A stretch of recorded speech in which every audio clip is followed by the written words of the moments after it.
Semana que acaba, semana que começa. A semana que terminou foi uma semana no mínimo atribulada,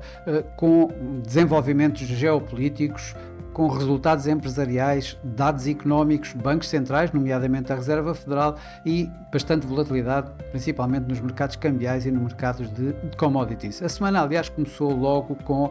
mais tensões geopolíticas dos Estados Unidos com o Irão, com a armada, a tal armada que Donald Trump diz que colocou a caminho do Médio Oriente para pressionar o Irão a assinar o tal acordo nuclear. Por outro lado, houve mais tarifas, ainda no fim de semana passado, mais tarifas a serem ameaçadas, digamos, por parte de Donald Trump, que não gosta de ver a aproximação dos primeiros-ministros, tanto do Canadá como do Reino Unido, à China, e que, digamos, ameaça colocar mais tarifas e aumentar as tarifas caso hajam acordos comerciais que ponham em perigo a tal segurança nacional que Donald Trump vai colocando para justificar essa tal subida de tarifas que vai continuando a colocar e a ameaçar. Por outro lado, a situação interna nos Estados Unidos continua a aquecer, continua a ser, principalmente em Minneapolis, a situação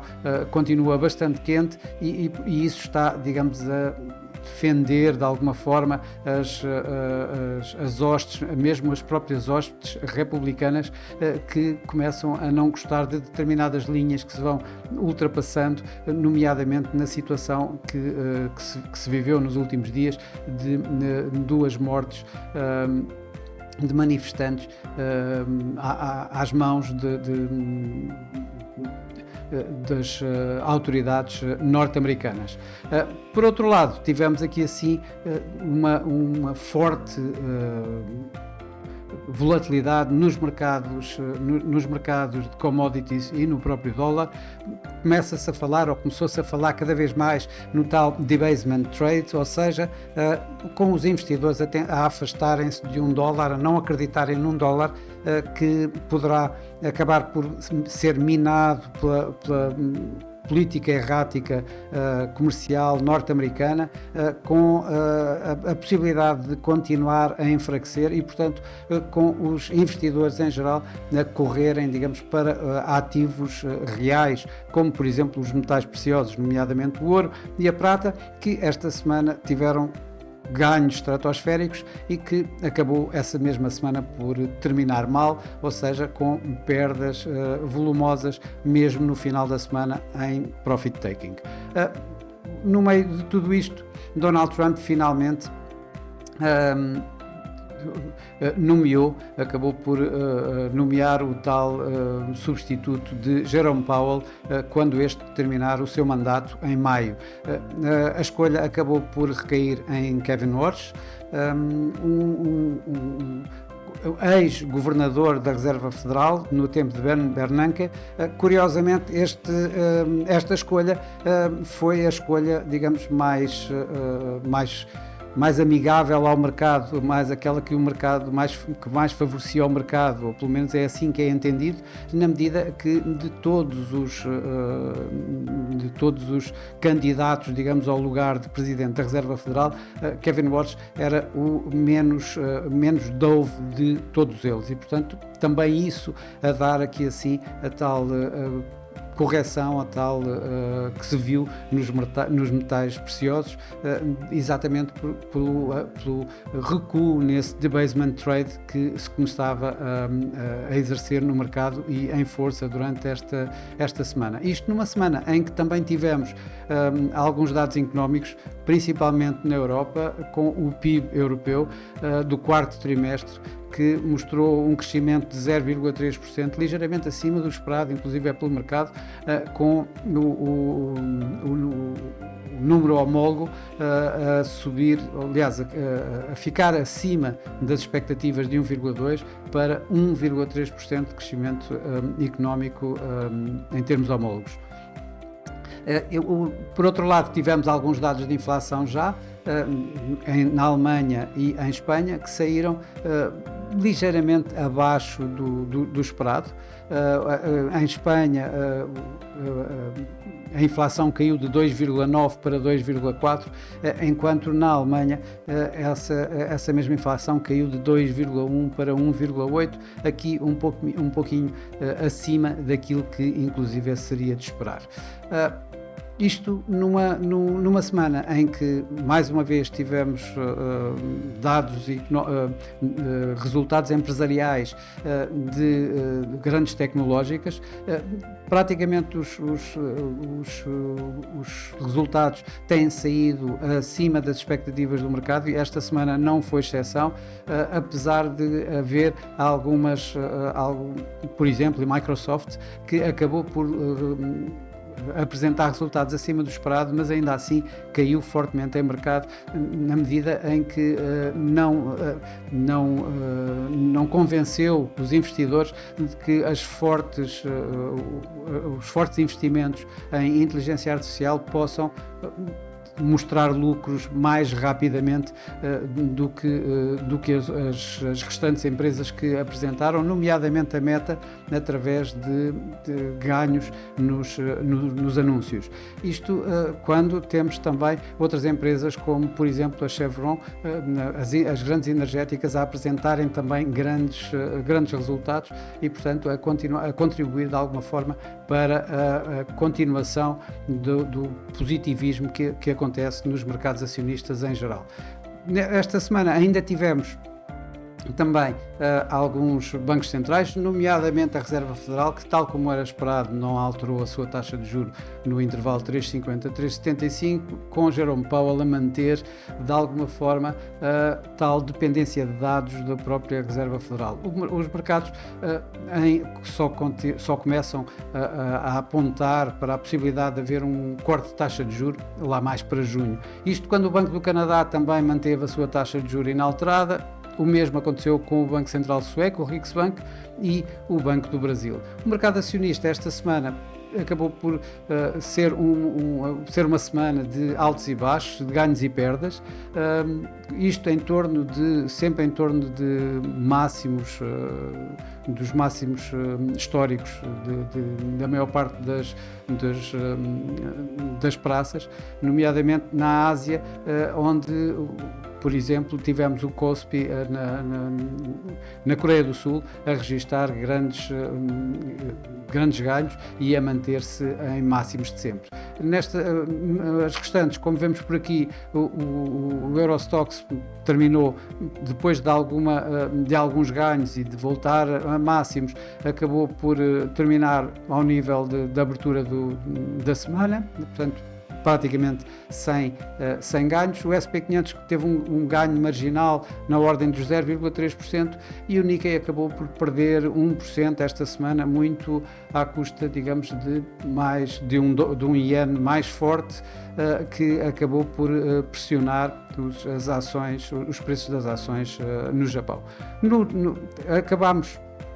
Esta semana foi o final do mês de janeiro, o primeiro mês deste ano 2026, que foi, de um modo geral, um mês bastante positivo para os mercados acionistas. Praticamente todos os grandes índices registaram máximos históricos. Neste mês de janeiro, o Nikkei acabou por terminar o mês a ganhar quase 6%, o Eurostoxx aqui à volta de 2,7%, portanto ligeiramente abaixo de 3%, e o SP500 à volta de 1,4%. Mais uma vez, reitero que os índices continuaram a fazer máximos históricos neste mês de janeiro. O mesmo aconteceu por cá, com o PSI 20, que no mês de janeiro ganhou quase 5%. Já esta semana teve apenas um ganho modesto, na ordem dos 1,2%, suportado grande parte por aqui pelos ganhos registados pela Galp, aqui de 5%, e por outro lado a Altri, uma das cotadas que mais perdeu durante esta semana, que perdeu aqui à volta de 4%, ligeiramente abaixo de 4%. No mercado cambial, esta semana foi uma semana de bastante volatilidade. O dólar foi a divisa que mais pressionada durante praticamente toda a semana. Ele acabou por o índice da XY, que começou a semana à volta dos 97, chegou a atingir um mínimo bem abaixo dos 96, ali à volta dos 95,40, o mínimo dos últimos 4 anos, para terminar a semana, mais uma vez, a recuperar e a terminar a semana praticamente ao nível com que tinha iniciado esta mesma semana. Já em termos mensais, foi das divisas que mais perdeu, com o dólar a perder cerca de 1%, com o DXY a ter, digamos, um comportamento obviamente negativo, a espelhar exatamente as perdas que existiram no dólar durante este mês de janeiro. Na semana também tivemos uma das divisas com mais volatilidade, acabou por ser o Yen, que devido, digamos, à tal situação que já tínhamos falado na semana passada, de rumores de uma intervenção por parte do Banco do Japão e o Tesouro dos Estados Unidos da América, começou a semana exatamente como tinha terminado, ou seja, em ganhos. O euro-yen atingiu um mínimo à volta dos 181,80, o dólar-yen à volta dos 152, isto quando estamos a falar de virmos de máximos à volta dos 187, à volta dos quase 160, 159. Tanto o dólar-yen como o euro-yen acabaram a semana praticamente ao nível que tinham começado, ou seja, ali à volta dos 154,50 para o dólar-yen e dos 183,70 para o euro-yen. Uma das divisas também que mais ganhou durante esta semana foi o franco suíço, terminou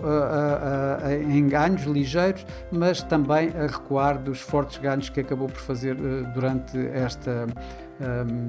esta semana, em que, como vemos aqui, o dólar suíço acabou por chegar a atingir um nível à volta dos 76, um nível com um mínimo com mais de 10 anos, estamos a falar de um máximo do máximo do franco suíço, mínimo do par. Face ao euro andou a níveis de mínimos de sempre, retirando, digamos, os spikes que houve em 2015 e em 2011. Já o euro-dólar acabou a semana praticamente ao nível onde tinha começado, à volta de um 18,50. Obviamente temos que realçar que esta semana foi uma semana que andou a negociar com um gap positivo, mas acabou por recuar de um novo máximo dos últimos 4 anos e meio aproximadamente, que fez ali bem acima de um 20 a 1,2082. Já a moeda que mais se destacou durante o mês de janeiro foi a coroa norueguesa, que, como vemos por aqui, ganhou cerca de 3,5% ao euro e cerca de 4,5% ao dólar. Nos mercados emergentes, a moeda que mais se destacou pela positiva foi o real brasileiro, que acabou por ganhar cerca de 4%, enquanto, por outro lado, a lira turca começou este ano 2026 da mesma forma que terminou 2025, ou seja, em perdas, e este mês acabou por perder face ao euro aqui um pouco mais de 2%. O mercado commodities, como começámos logo por dizer no vídeo, acabou por ter uma semana bastante atribulada, para dizer no mínimo. O ouro,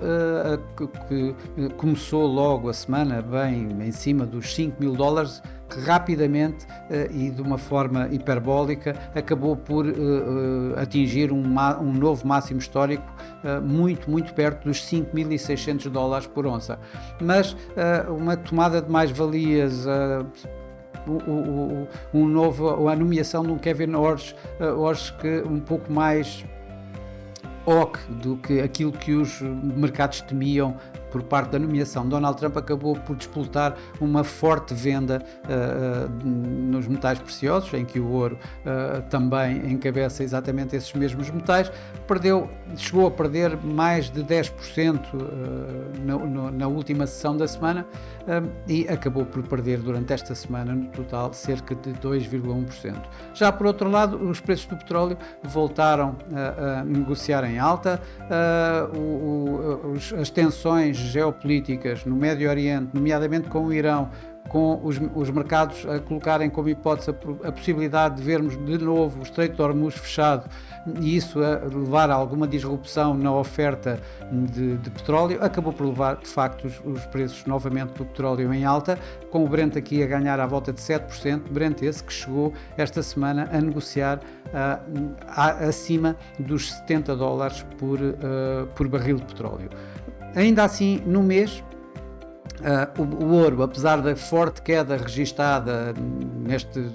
nas últimas horas da semana, por assim dizer, acabou por, no mês de janeiro, ganhar cerca de 12%, enquanto o petróleo fez fortes ganhos, aqui à volta dos 14%, 15%, neste caso o WTI, que ganhou durante o mês de janeiro 14,5%.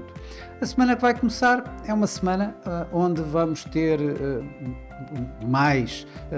provavelmente mais situações em termos de desenvolvimentos, em termos geopolíticos. Vamos ter muitos dados económicos, nomeadamente do mercado de trabalho norte-americano. Vamos ter bancos centrais, mais uma vez, os resultados empresariais a continuar, a época de resultados a continuar, e vamos ver como é que segue o tal debasement trade. Para já, vamos ver como é que as pressões sobre o Irão se vão manter, se vão para um acordo relativamente ao nuclear, ou se desta vez poderemos ter de novo algum ataque norte-americano e quem sabe israelita ao Irão, podendo aumentar fortemente as tensões nos mercados financeiros em geral. Cuba também está, digamos, sob a atenção de Donald Trump, que bloqueou, digamos, a entrada de petróleo na ilha, ameaçando com mais tarifas a quem fornecer petróleo a Cuba. Por outro lado, estamos sempre à espera do que é que poderá desta vez Donald Trump ameaçar com tarifas, já que na semana passada tivemos as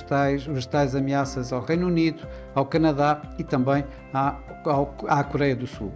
Ora, isso poderá levar ou não ao tal debasement trade que temos vindo a referir, ou seja, com os investidores a afastarem-se do dólar, portanto, mais perdas do dólar, por outro lado, mais ganhos de outras moedas, como, por exemplo, o franco suíço, e, por outro lado, a tal situação dos ativos tangíveis, em que, nesse caso, os metais vão continuar, digamos, a ser a base deste trade, nomeadamente o ouro. É uma das situações que, provavelmente, o mercado vai continuar a acompanhar durante esta próxima semana. Numa semana em que vai ser bastante cheia de dados económicos, principalmente nos Estados Unidos, desde os dados privados da ADP, do emprego, as vagas de emprego JOLTS, os dados da atividade económica privada da ISM, mas obviamente que o mercado está bastante mais à espera do relatório oficial dos Non-Farm Payrolls no final da semana, onde se espera que haja a criação de cerca de 70 mil novos postos de trabalho, é isso que o mercado está a prever, e que a taxa de desemprego se mantenha em torno dos níveis já mostrados no mês passado, ou seja, nos 4,4%. Isto na Europa, o mercado estará atento à inflação, que em princípio deverá, digamos, dar a avaliar por aquilo que já vimos em Espanha e na Alemanha. Deveremos ver, pelo menos as previsões apontam nesse sentido, os preços a nível da União Europeia, o agregado da União Europeia, que mostre uma queda nos preços em termos mensais de 0,2%, com o número homólogo, a inflação homóloga, a inflação anual, a cair de 1,9% para 1,8%. Numa semana onde continuamos com mais bancos centrais, vamos ter desta vez o Banco Central Europeu, que deverá manter-se no tal bom sítio que Christine Lagarde costuma referir, e portanto manter, obviamente, não há outra expectativa dos mercados que não seja isso, de manutenção das taxas nos 2%. O Banco de Inglaterra também deve manter as suas taxas inalteradas nos 3,75%, enquanto o RBA, as expectativas apontam para que desta vez a senhora Michelle Bullock vá aumentar a sua taxa de juro em 25 pontos base, de 3,60 para 3,85. Por fim, vamos continuar com mais apresentação de resultados, onde obviamente os mercados vão estar bastante atentos, principalmente às mais dois grandes gigantes tecnológicos, que são a Google, a Alphabet e a Amazon. Bom, e para esta semana, para já é tudo. Desejo a todos uma boa semana, bons negócios, e eu por mim estarei por cá daqui uma semana para mais Semana que acaba, semana que começa. Até lá!